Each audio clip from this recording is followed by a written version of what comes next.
ada beberapa mbah saya dan dikasih tahu sama abah saya bahwasanya Ba'alwi itu memang terputusnya di Abdullah dan Ubaidillah. Saya saja waktu muda udah tahu seperti itu. Dan sebelum viral masalah ini belum ada, saya udah tahu itu sudah ada masalah. Jadi artinya ya Anda nggak usah debat dengan Kiaimat, debat dengan semuanya, termasuk dengan Bin Sarif Abdul Rafiq, Nakobatul Ashraf yang ada di Mesir, yang ada di Irak, dan yang lainnya, Imam Fakhruddin Ar-Razi itu. Jadi artinya ini masalah ilmiah dan menurut saya nggak jadi masalah mau nyambung atau tidak. Yang penting artinya ketika ilmiah itu dikemukakan, itu Anda jangan bicara bahwa oh itu berarti kurang ajar sama ulama ini. Bukan. Namanya Aba Lutfi, namanya Habib Ali Kuitang, apalagi ya, kemudian Habib Abdullah bin Ali Al-Haddad Sahibul Ratib, kemudian seumpama para Habib Umar bin Hafiz, itu mereka adalah ulama-ulama besar. Itu mereka adalah waliullah, ulama besar, banyak muridnya, sahibul karamah wal barakah. Tidak berkurang karamahnya walaupun semua nasabnya nggak nyambung juga. Walaupun menurut kajian ilmiah nasabnya nggak nyambung, itu tidak berkurang. Mereka tetap orang mulia, tetap orang alim yang kita patut meminta barokahnya, meminta karomahnya, meminta fuyudatul ilahiyah, yaitu anugerah-anugerah dari Allah Subhanahu wa taala.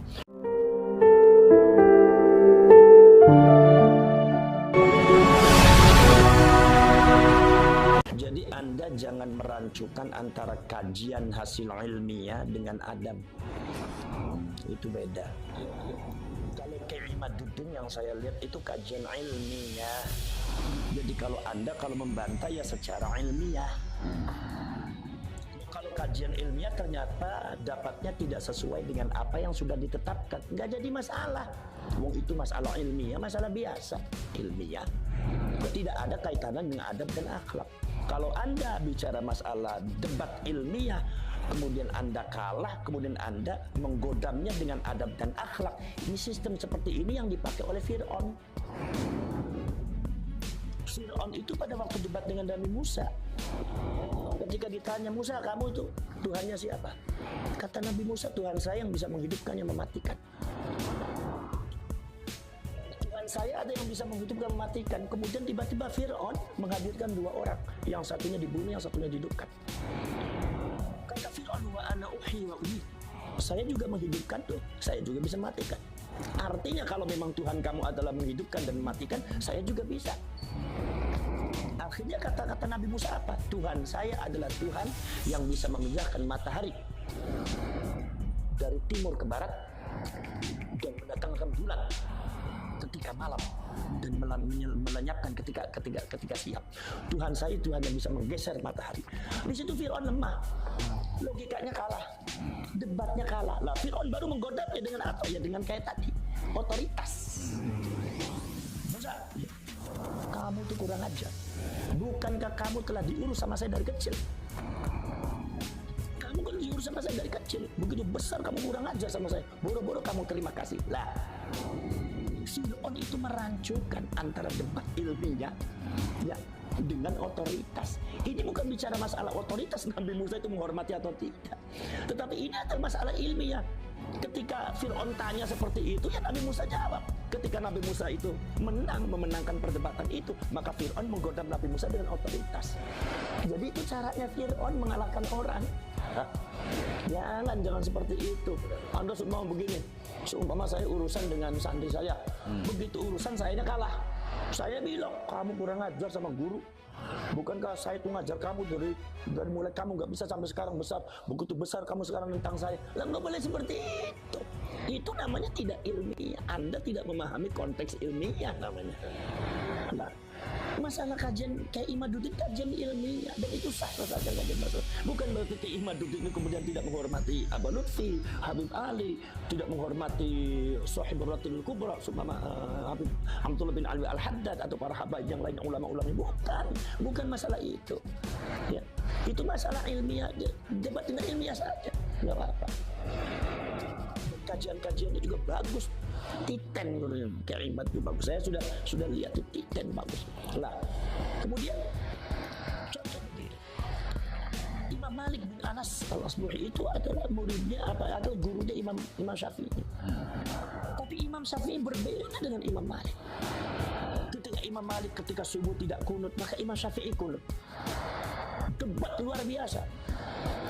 Bahkan di dalam sejarahnya sanad Ali dipegang oleh Imam Syafi'i itu lebih kuat daripada sanad yang dipegang oleh Imam Malik dalam kitab Muwatta. Sehingga timbullah setelah Imam Syafi'i timbul Imam Bukhari yang punya kitab Sahihul Bukhari yang disebut dengan As-Sahihul Kutub Ba'dal Quran. Artinya bukan Muwatta. Apakah ini berarti Imam Bukhari kurang ajar sama Imam Malik? Imam Malik bukan seperti itu. Atau Imam Bukhari kurang ajar sama Imam Syafi'i? Atau Imam Syafi'i kurang ajar sama Imam Malik? Oh, Anda jangan seperti itu, bukan itu. Ini adalah kajian ilmiah. Halo, saya Rini Roza. Saya baru bergabung di Trading ISP selama 2 minggu dan telah berhasil kajian ilmiah yang sifatnya peradaban keilmuan. Ya, ilmu harus dinamis, harus maju, harus dinamis. Dan ini di Indonesia saya lihat fenomenanya bagus. Jangan dianggap negatif, ini begitu bagus tuh. Dulu perdebatan semacam ini ada di Mesir. Sekarang Mesir mungkin sudah mulai kendor. Sekarang di Indonesia bagus. Walaupun yang perdebatannya sangat luar biasa. Karena apa? Karena menyangkut implikasi dari ketika Kiai Imad mengatakan seperti itu, maka implikasinya membatalkan seluruh nasab dan marhabaib. Itu kan begitu. Dan itu menurut saya nggak jadi masalah. Kalau memang kajian Kiai Imad itu benar, dan saya lihat itu memang benar, ya, dalam bukti-bukti data-datanya itu validitasnya itu bisa dipertanggungjawabkan. Makanya Kiai Imad kenceng. Itu ya kita nggak usah jadi masalah. Ya, nggak usah jadi masalah. Sekarang begini, Imam Syafi'i dengan Imam Malik, bahkan Imam Ahmad bin Hanbal, Imam Ahmad bin Hanbal disuruh ijtihad sama Imam Syafi'i. Ya Ahmad ijtihad, ijtihad kamu Ahmad. Imam Ahmad bingung gimana saya harus berbeda pendapat dengan guru saya, apakah sul adab atau tidak. Kata Imam Syafi'i, ijtihad Ahmad, ijtihad, jangan sama dengan saya. Akhirnya Imam Ahmad berijtihad dengan sekuat tenaga, barulah mendapatkan hukum-hukum yang berbeda dengan gurunya. Betapa luar biasa Imam Ahmad. Apakah Imam Ahmad itu kemudian ketika mengatakan Imam Syafi'i dalam hal ini guru saya salah, apa itu kurang ajar? Enggak. Apa itu sul adab? Oh tidak. Itu hal ilmiah. Seperti masalah tayamum, bagaimana Imam Malik dengan Imam Syafi'i berbeda. Bahwasanya kata Imam Syafi'i, Imam Malik itu kadar riwayatnya belum banyak datang di Imam Malik tuh. Riwayat masalah tayamum itu datang banyak lengkap ketika saya datang. Ketika saya ada, saya mencari data-data tentang masalah tayamum, ternyata seperti ini, berbeda dengan Imam Malik. Berbeda pada waktu di guru saya belum lengkap ini haditsnya. Itu bukan berarti Imam Syafi'i itu sul adab terhadap Imam Malik, bukan, jangan dimaknai seperti itu. Ini bicara masalah agama, ini bicara masalah konteks ilmiah. Jadi kalau Anda bantah saya secara ilmiah, nggak usah dengan pakai narasi kebencian, kemudian juga dengan pakai podcast yang nggak benar.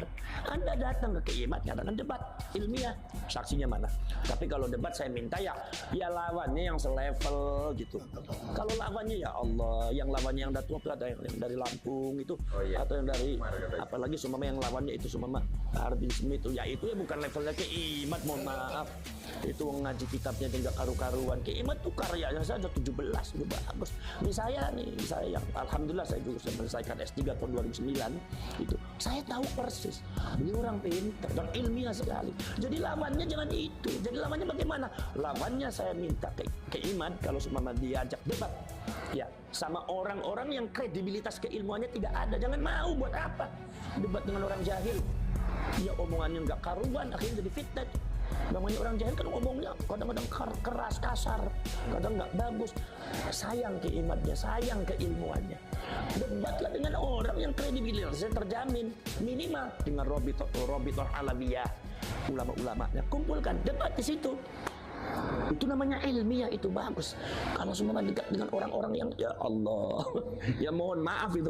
Saya juga bisa membaca dari karakternya, dari cara bicaranya. Ini orang nggak ilmiah, ngapain juga debat dengan orang semacam itu.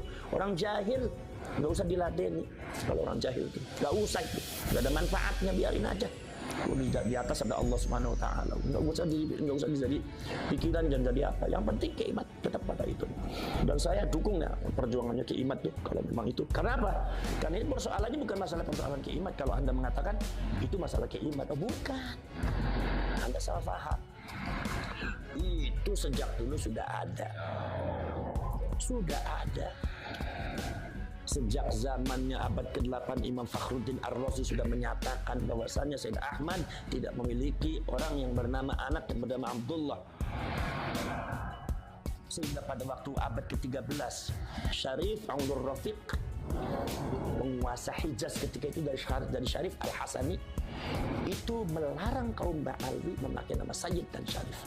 Kenapa melarang? Karena beliau raja. Itu berarti kan sebelumnya sudah ada kajian, berarti kan sudah ada polemik, dan itu karena itu sudah ada ketetapan. Satu. Nomor selanjutnya yang terbaru di antaranya ada salah satu naqib daripada Naqibatul Ashraf yang ada di Mesir. Itu salah seorang syarif yaitu Al-Hasan. Itu juga mengatakan ada ibtalun nasab li ali Ba'alwi, membatalkan nasab bagi keluarganya Ba'alwi dengan catatan-catatan secara ilmiah. Itu seorang naqib, beliau seorang nasabah dari Naqibatul Ashraf yang ada di Mesir. Mengatakan bahwa itu nasabnya Ba'alwi, kesimpulannya nasabnya Ba'alwi dari beberapa faktor-faktor yang sudah saya jelaskan, katanya nasabnya Ba'alwi itu adalah batilun ghairu sahihin, sudah batil ghairu sahih lagi. Berarti artinya apa? Kalaupun ada perdebatan, itu karena apa? Menurut mereka para nasabah yang ada di internasional khususnya Naqibatul Ashraf, semua baik ada di Irak ataupun ada di Irak atau ada di Mesir, itu mengatakan bahwasanya adanya nasab nyambung Ba'alwi adalah klaim sepihak dari Ba'alwinya atau dari ulama-ulama yang ada hubungan emosional dengan Ba'alwi, ya seperti yang dikemukakan oleh Kiai Imaduddin. Memang itu ada benarnya, karena yang berpendapat begitu bukan Kiai Imad aja, dulu gak ada. Saya juga waktu kecil sudah ada beberapa mbah saya dan dikasih tahu sama abah saya bahwasanya Ba'alwi itu memang terputusnya di Abdullah dan Ubaidillah. Saya saja waktu muda udah tahu seperti itu. Dan sebelum viral masalah ini belum ada, saya udah tahu bahwa itu sudah ada masalah. Jadi artinya ya Anda nggak usah debat dengan Kiai Imad, debat dengan semuanya, termasuk dengan Syarif Abdul Rafiq, Naqibatul Ashraf yang ada di Mesir, yang ada di Irak, dan yang lainnya, Imam Fakhruddin Ar-Razi. Itu jadi artinya ini masalah ilmiah, dan menurut saya nggak jadi masalah mau nyambung atau tidak. Yang penting artinya ketika ilmiah itu dikemukakan, itu Anda jangan bicara bahwa oh itu berarti kurang ajar sama ulama ini. Bukan. Namanya Aba Lutfi, namanya Habib Ali Kuitang, apalagi ya, kemudian Habib Abdullah bin Ali Al-Haddad Sahibul Ratib, kemudian seumpama para Habib Umar bin Hafidh, ya, itu mereka adalah ulama-ulama besar.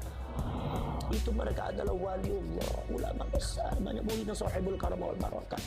Tidak berkurang karomahnya walaupun semua nasabnya nggak nyambung juga. Walaupun menurut kajian ilmiah nasabnya nggak nyambung, itu tidak berkurang. Mereka tetap orang mulia, tetap orang alim yang kita patut meminta barokahnya, meminta karomahnya, meminta fuyudatul ilahiyah, yaitu anugerah-anugerah dari Allah Subhanahu wa taala. Karena kaum Ba'alwi ini kalau seumpama dari segi nasab itu tidak nyambung, itu menurut saya nggak usah jadi masalah. Karena kemuliaan kaum Ba'alwi itu bukan terletak pada itu saja. Kaum Ba'alwi itu saya lihat sejarahnya itu ternyata banyak minal mutasawwifin, banyak kaum sufi. Maka rotib pun banyak nih, rotibul hatta, rotibul atas, rotibul sakral, itu semua dari kaum Ba'alwi semua. Dan banyak jadi orang alim, dan banyak aulia, wali-wali. Habib Soleh Tanggul jadi waliullah, Habib Hussein Ali terus jadi wali, banyak waliullah itu. Jadi artinya tidak akan berkurang. Nah, itu maka dari itu kita tetap menghormati Ba'alwi, ulama-ulama yang alim. Nah, tapi kalau ada oknum Ba'alwi yang kadang-kadang berbuat tanpa tidak ada sopan santunnya, tidak ada akhlaknya, baru itu kita harus dihentikan. Kalau nggak dihentikan ini bahaya. Awas, Anda jangan macam-macam di sini, karena Anda kisahnya betul. Kenapa? Karena dari Ba'alwi itu bukan yang jadi masalah di Indonesia, dan bukan ya, khususnya di Indonesia itu adalah bukan masalah nasab saja, sejarah kedatangannya pun sudah bermasalah. Bagaimana Habib Utsman bin Yahya Mufti Betawi ya yang digaji oleh Belanda